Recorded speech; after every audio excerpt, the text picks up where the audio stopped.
बीवी बार बार मां पर इल्जाम लगाए जा रही थी और शोहर बार बार उसको अपनी हद में रहने का कह रहे थे, लेकिन बीवी चुप होने का नाम ही नहीं ले रही थी। बार बार वो जोर जोर से चीख कर कह रही थी कि उसने अंगूठी टेबल पर ही रखी थी और तुम्हारे और मेरे अलावा इस कमरे में कोई नहीं आया। अंगूठी हो ना हो माँ जी ने ही उठाई है। बात जब शोहर की बर्दाश्त से बाहर हो गई तो उसने बीवी के गाल पर एक जोरदार तमाचा दे मारा। अब 3 माह पहले ही तो शादी हुई थी। बीवी से तमाचा बर्दाश्त नहीं हुआ। वो घर छोड़कर जाने लगी और जाते जाते शोहर से एक सवाल पूछा कि तुम्हें अपनी माँ पर इतना यकीन क्यों है। तब शोहर ने जो जवाब दिया, उस जवाब को सुनकर दरवाजे के पीछे खड़ी माँ ने सुना तो उसका दिल भर आया। शोहर ने बीवी को बताया कि जब वो छोटा था तो तब उसके वालिद गुजर गए। माँ मोहल्ले के घरों में झाड़ू पोंछा करके जो कमाकर आती थी उससे एक वक्त का खाना आता था। माँ एक प्लेट में मुझे रोटी देती थी और खाली टोकरी ढक कर रख देती थी और कहती थी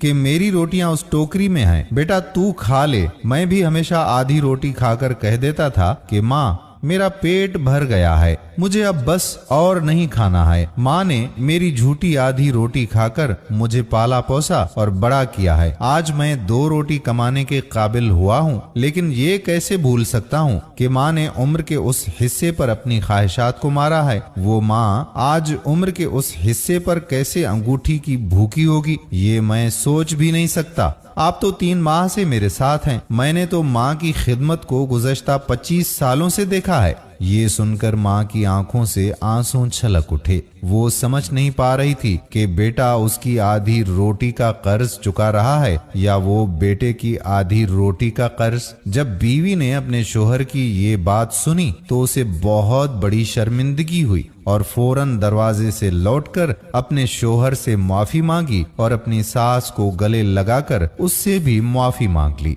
दोस्तों, माँ बाप की कदर करें। जब हम छोटे थे तो किन किन तकालीफ का सामना करके हमें माँ बाप ने पाला पोसा है। आज ये वक्त है कि उनका हम कर्ज चुकाएं जो कभी नहीं चुका सकते। उम्मीद करते हैं कि हमारी आज की वीडियो आपको जरूर पसंद आई होगी और अपने दोस्तों के साथ इस वीडियो को शेयर भी करेंगे। आने वाली वीडियो तक अपने मेजबान कादिर बख्श कल्होड़ो को इजाजत दीजिए। अल्लाह हाफिज।